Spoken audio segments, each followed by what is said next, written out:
June 25, 1950. Independence, Missouri. The phone rang in the library of the white Victorian house. It was a hot, humid Sunday afternoon. Harry S. Truman was trying to enjoy a rare moment of peace.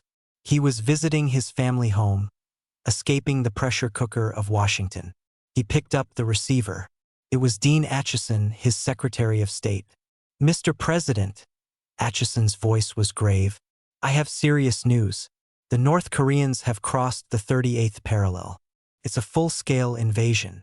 Truman felt a cold knot in his stomach. He remembered 1939.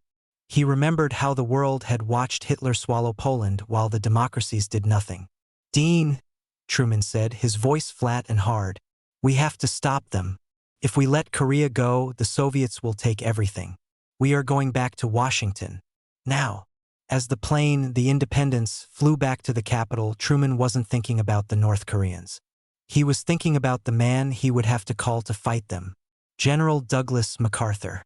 MacArthur was in Tokyo. He wasn't just a general there. He was the supreme commander for the Allied powers, SCAP.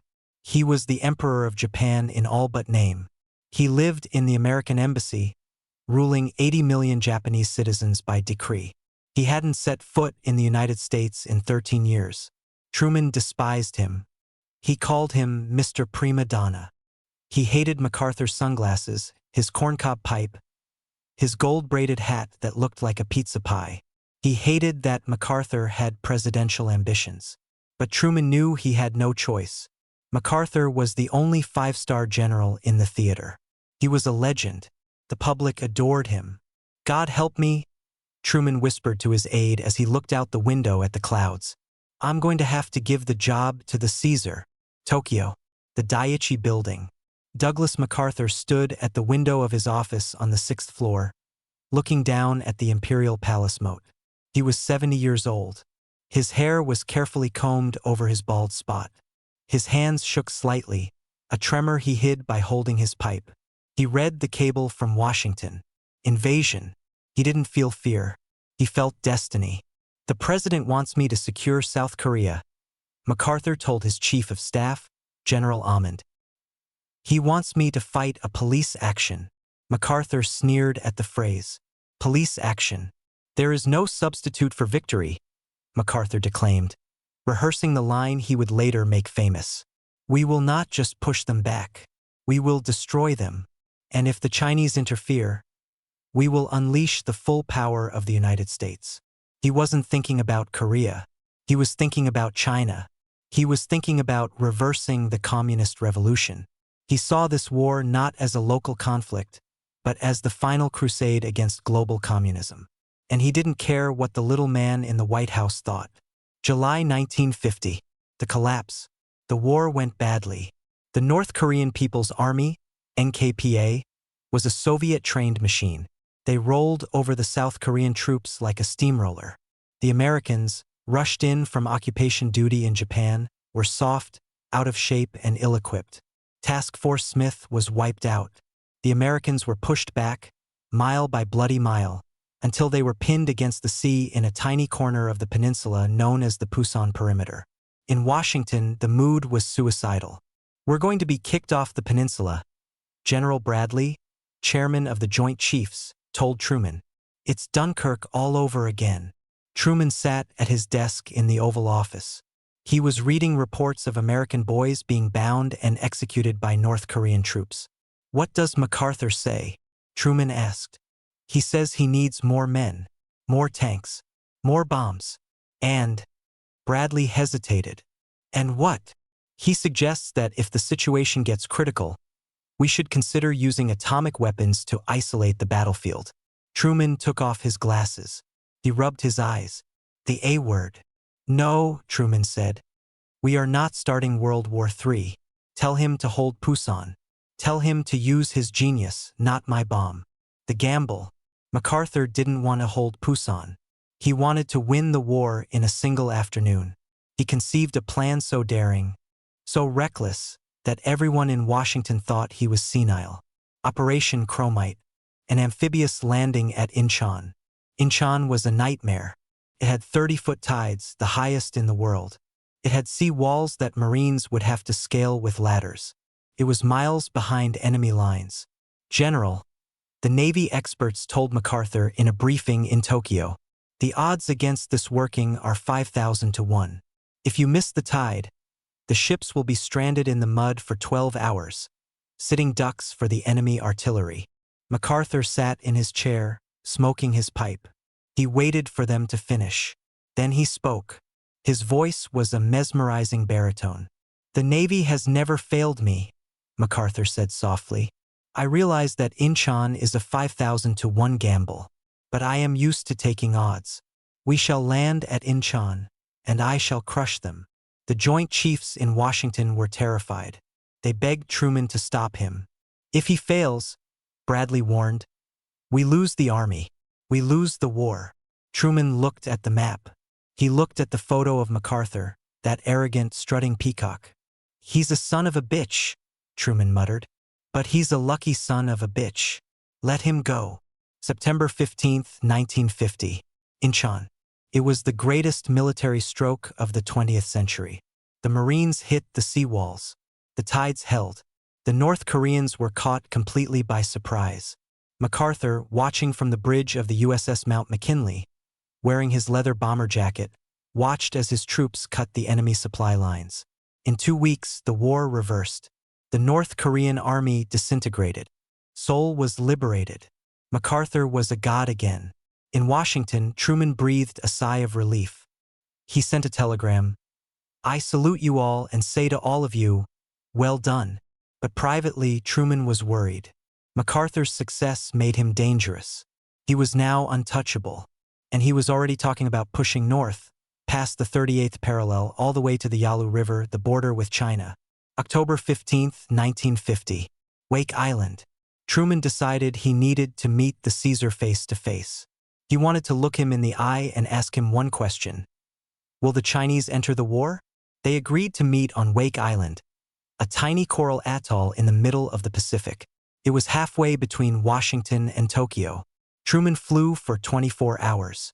He was exhausted. He was the President of the United States, but he felt like he was flying to pay homage to a feudal lord. When the Independence landed, MacArthur was already there. He was waiting on the tarmac. But something was wrong. MacArthur was wearing his open-necked shirt and his greasy, gold-braided cap. He wasn't wearing a tie. He didn't salute the president as he came down the stairs. He just offered a hand, casual, like meeting an old friend at a club. Truman stiffened. It was a calculated insult. A soldier always salutes the commander-in-chief. Mr. President, MacArthur said. General, Truman replied, his jaw set. They got into a beat-up Chevrolet sedan and drove to a Quonset hut for their private meeting. The room was hot. There was no air conditioning. Just 2 men and a fly buzzing against the screen. General, Truman said, getting straight to the point. We have won a great victory, but I am worried about the Chinese. Peking has warned us. If we cross the 38th parallel, they say they will intervene. MacArthur pulled out his pipe. He lit it slowly, letting the smoke drift into the president's face. Mr. President, MacArthur said with absolute condescension, the Chinese will not attack. You are sure? Very sure. If they try to get down to Pyongyang, there will be the greatest slaughter in the history of mankind. My air power will destroy them. The Chinese have no air force. They have no tanks. They are a peasant army. MacArthur leaned forward. The war is over. The boys will be home by Christmas. Truman wanted to believe him. He needed to believe him. The midterm elections were coming up. Ending the war would be a political miracle. Home by Christmas, Truman repeated. That is good news, General. They emerged from the hut smiling. They took photos. Truman gave MacArthur a medal. But as the plane took off back to Washington, Truman looked down at the shrinking figure of the general on the island. He's convinced, Truman told his aide. He thinks he's infallible. Is he right, Mr. President? I don't know, Truman said, taking a sip of bourbon. But if he's wrong, if the Chinese do come in, we are in a hell of a mess. November 1st, 1950. The Ghost Army. MacArthur was wrong. Catastrophically, historically wrong. While MacArthur was promising home by Christmas, 300,000 Chinese soldiers were silently crossing the Yalu River at night. They moved like ghosts. They wore rubber-soled shoes. They had no trucks, no radios. They communicated with bugles and whistles. They hid in the mountains during the day and marched at night. MacArthur's army, the U.S. 8th Army and the X-Corps, was racing north, spread thin, confident, arrogant. They didn't even dig foxholes. They left their winter gear behind because the war was over. On the night of November 1st, the bugles sounded. The mountains exploded. The Chinese human waves crashed into the American lines. It wasn't a battle. It was a massacre. The U.S. 1st Cavalry Division was shattered. The Marines at the Chosin Reservoir were surrounded by 10 Chinese divisions. In Tokyo, MacArthur was in denial. "It's just a few volunteers," he told Washington. "A token force." But the reports kept coming. Regiments overrun. Battalions wiped out. The Americans were retreating in the bitter cold, freezing to death in the snow. The panic. In Washington, the wake-up call came at 6 a.m. General Bradley called the president. "Mr. President, it's China. They're in with both feet." Truman felt the blood drain from his face. "How bad is it?" "It's bad. MacArthur has ordered a general retreat. He says he faces an entirely new war." Truman slammed the phone down. Home by Christmas. The arrogance of the man. But MacArthur wasn't just retreating. He was panicking. He sent a cable to Washington that read like a ransom note. "Unless I am given authority to bomb the bridges on the Yalu, unless I can bomb Chinese airfields inside China, unless I can bring in Chinese nationalist troops from Taiwan, the command is facing destruction." He was demanding to expand the war. He wanted to attack China proper. Truman called a meeting of the National Security Council. "He wants to bomb Manchuria," Truman said, pacing the room. "He wants to blockade the Chinese coast. If we do that," George Marshall, the Secretary of Defense, warned, "the Soviet Union will come in. They have a mutual defense treaty with China. We will be fighting Russia in the air and China on the ground. It will be World War III. "MacArthur doesn't care," Atchison added. "He wants to use the bomb." It was true. MacArthur had submitted a request for commander's discretion to use atomic weapons. He wanted to drop radioactive cobalt along the Yalu River to create a poison belt that would kill anyone crossing it for 60 years. Truman sat down. He looked at the portrait of George Washington on the wall. He had a general who was losing a war, lying about the enemy, and demanding nuclear weapons to cover his mistakes. "We have to stop him," Truman said. "We have to limit this war to Korea. If we listen to MacArthur, we'll be fighting in the ruins of Moscow and New York." "He won't accept that," Marshall said. "He's going to fight you, Mr. President. He's going to take this to the press." Truman's eyes narrowed behind his thick glasses. "Let him try," Truman said. "He forgets one thing." "What's that, sir?" "I'm the commander-in-chief, and he's just a general." But Truman underestimated MacArthur. The general wasn't just going to fight. He was going to commit mutiny. The war of guns was raging in Korea. But the war of words, the war that would tear America apart, was just beginning. December 1950. The long retreat. It was the coldest winter in Korean history. The wind howled down from Siberia, turning the Imjin River into a sheet of ice. The American army, the proud victors of World War II, was running for its life. General Douglas MacArthur sat in his headquarters in Tokyo, 700 miles away from the dying. He wasn't freezing. He was fuming. He paced the floor of the Daiichi building, his corncob pipe clenched between his teeth like a weapon. "Washington has tied my hands," MacArthur ranted to his staff. "They have bound Gulliver with threads of red tape. How can I win a war when I am forbidden to strike the enemy's sanctuary?" He was talking about China. The Chinese MiGs were flying across the Yalu River, attacking American bombers, and then darting back into Chinese airspace where MacArthur was forbidden to follow. Chinese trucks were pouring supplies across the bridges he was forbidden to bomb. To MacArthur, this wasn't strategy. It was betrayal. The president, MacArthur sneered, is an appeaser. He is afraid of the Russians. He is trading American blood for a false peace. He decided he would not go down quietly. If Truman wanted to lose the war, MacArthur would make sure the American people knew who was to blame. He began to fire his own weapons. Not artillery, but paper bullets. The press release war.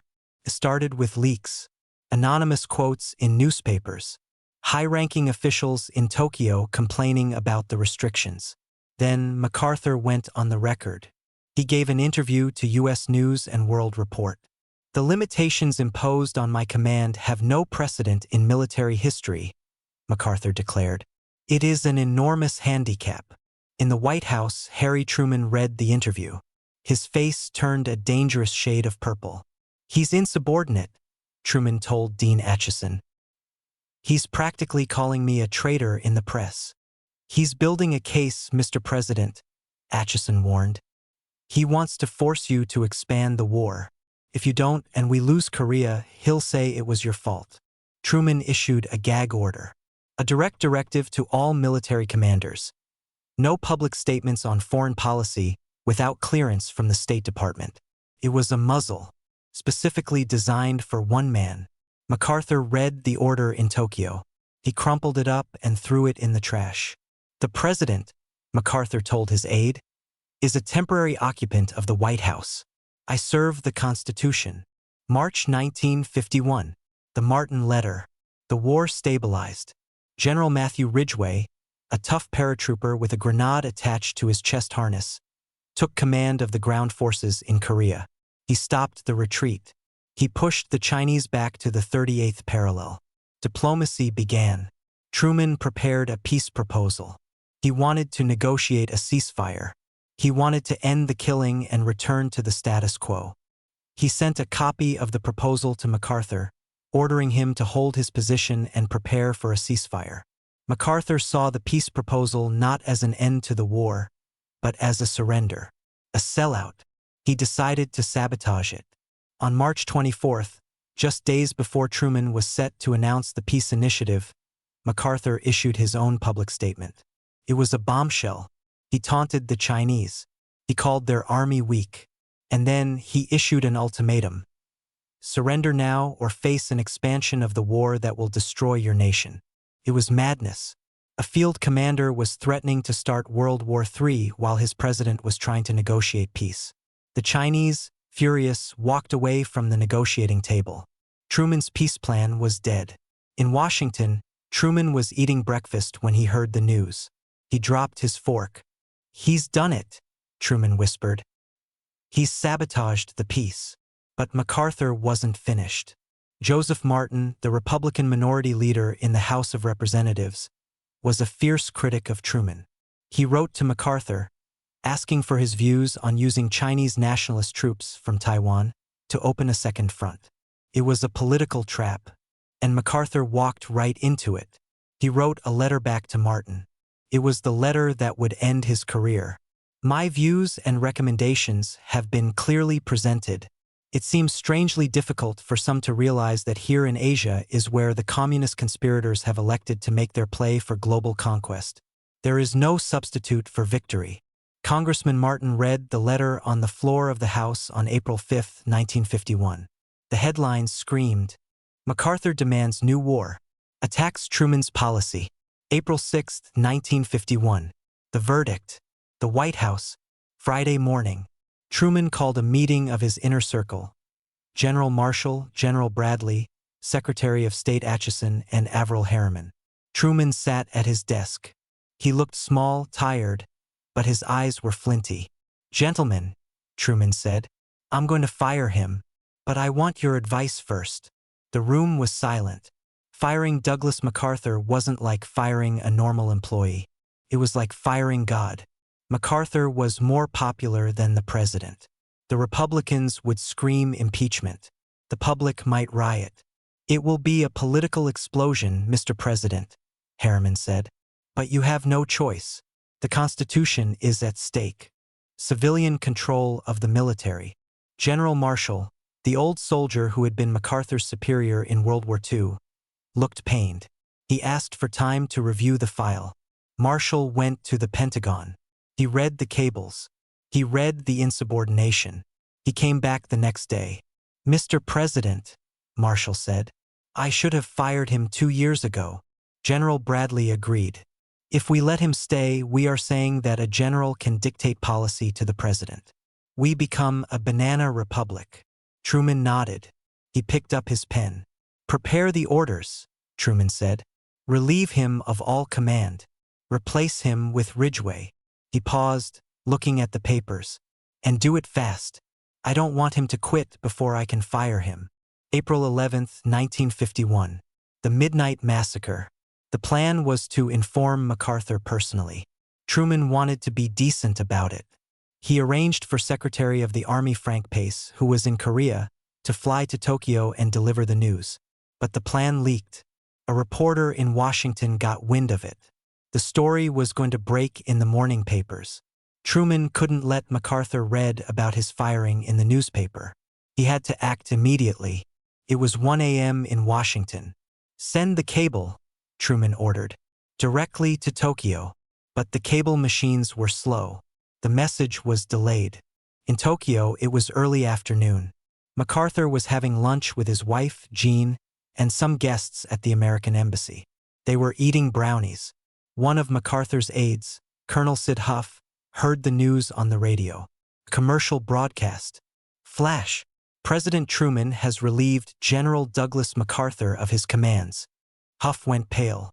He walked into the dining room. He tapped Mrs. MacArthur on the shoulder and whispered in her ear. Jean's face fell. She looked at her husband. "Douglas," she said softly, "the president has fired you." MacArthur stopped chewing. He looked at her. He didn't blink. He didn't shout. He simply put down his napkin. "Jeannie," he said, his voice void of emotion, "we're going home at last." He stood up. He looked at his guests. "I am sorry," MacArthur said, "but it seems I have been relieved of my command. I must attend to my packing." He walked out of the room. But inside, the rage was burning like a nuclear reactor. The fallout. The news hit America like a bomb. Truman fires MacArthur. The reaction was instantaneous and violent. Truman was burned in effigy in towns across America. Flags were flown at half-mast. State legislatures passed resolutions condemning the president. People sent telegrams to the White House calling Truman a Judas, a pig, and a communist agent. A senator from Wisconsin, Joe McCarthy, screamed that Truman had been drunk on bourbon and Benedictine when he signed the order. He called for Truman's impeachment. Truman went to bed that night the most hated man in America. But he slept soundly. "I did what I had to do," Truman told his wife Bess. "He thought he was bigger than the government. I showed him he wasn't." The return of the king. MacArthur returned to the United States for the first time in 14 years. It was a triumph. San Francisco was paralyzed by the crowds. New York City threw him the biggest ticker-tape parade in history, bigger than the one for Eisenhower, bigger than the one for Lindbergh. 7 million people lined the streets, cheering, weeping, screaming, "We want Mac." MacArthur rode in the back of the convertible, waving, looking like a martyr. He believed he was riding to the White House. He believed the people would carry him to power. He was invited to address a joint session of Congress. It was his moment. April 19th, 1951. The Capitol building. MacArthur stood at the podium. He looked magnificent. He spoke not with anger, but with a mournful, poetic dignity. "I address you with neither rancor nor bitterness in the fading twilight of life," MacArthur intoned. He defended his strategy. He warned against communism. And then, he delivered the closing lines that would become immortal. "The world has turned over many times since I took the oath on the plane at West Point, but I still remember the refrain of one of the most popular Baroque ballads of that day, which proclaimed most proudly that old soldiers never die. They just fade away." He paused. The Congress was weeping. Grown men were sobbing. "And like the old soldier of that ballad, I now close my military career and just fade away. An old soldier who tried to do his duty as God gave him the light to see that duty. Goodbye." The ovation lasted for 20 minutes. It was mass hysteria. Truman, watching on a small television in the White House, wasn't crying. He was drinking a glass of buttermilk. "That was a hell of a speech," Truman admitted. "But it was a bunch of damn bullshit." He knew something the cheering crowds didn't. He knew that emotion fades, but facts remain. And Truman had the facts. He prepared for the Senate hearings. He was going to dismantle the legend of Douglas MacArthur piece by piece. "He thinks he's a god," Truman said. "But when we get him under oath, he'll just be a man who wanted to start World War III. May 3, 1951. The Senate caucus room. The room was suffocatingly hot. Television cameras, a new invention for such proceedings, were banned to keep the atmosphere dignified. But the air was thick with the smoke of 100 cigars and the sweat of nervous politicians. General Douglas MacArthur sat at the witness table. He didn't look like a fired employee. He looked like a prophet judging his sinners. He wore his uniform, though he was technically a civilian now. His voice was calm, resonant, and hypnotic. For 3 days, MacArthur held the Senate spellbound. He argued that there was no substitute for victory. He argued that by not bombing China, the Truman administration was practicing appeasement. He claimed famously that the Joint Chiefs of Staff, the highest military officers in the land, agreed with him, not the president. "The military mind," MacArthur testified, "knows only one way to fight a war, to win it." The Republicans beamed. They thought they had Truman cornered. They thought they had proven that the president was a coward who was holding back the military from a glorious victory. In the White House, Truman watched the transcripts come in. He wasn't worried. He was waiting. He had an ace up his sleeve. "He says the Joint Chiefs agree with him?" Truman chuckled, pouring a glass of bourbon. "He's lying, and we're about to prove it." The betrayal. Truman didn't testify. He didn't have to. He sent the men MacArthur respected most to destroy him. First came General George Marshall, the Secretary of Defense, the man who had built the army that won World War II. Marshall was old, tired, but his integrity was unimpeachable. "General Marshall," a senator asked, "do you agree with General MacArthur that we should expand the war into China?" Marshall looked at the committee. "I do not," he said flatly. "To do so would risk a world war. It would leave Europe defenseless against the Soviet Union. We would be trading a strategic victory in Europe for a tactical gamble in Asia." Then came the death blow. General Omar Bradley, the chairman of the Joint Chiefs of Staff, the GI's general. He was a quiet man, but his words were lethal. He sat at the table and delivered the most devastating critique of MacArthur's strategy ever spoken. "Red China is not the powerful nation seeking to dominate the world," Bradley said.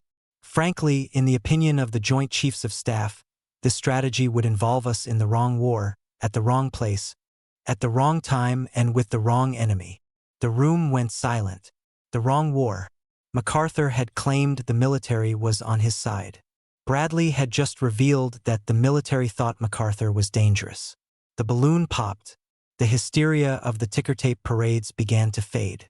The American people, hearing their most trusted generals back the president, started to realize that maybe, just maybe, Harry Truman was right. The fade. MacArthur tried to keep the momentum going. He went on a speaking tour across the country. He hinted that he would run for president in 1952. But something strange happened. Without the uniform, without the command, without the aura of authority, MacArthur started to sound shrill. He sounded like an angry old man complaining about his boss. At a rally in Texas, he ranted about the traitors in Washington. The crowd cheered, but the applause was thinner. Truman, watching from the sidelines, smiled.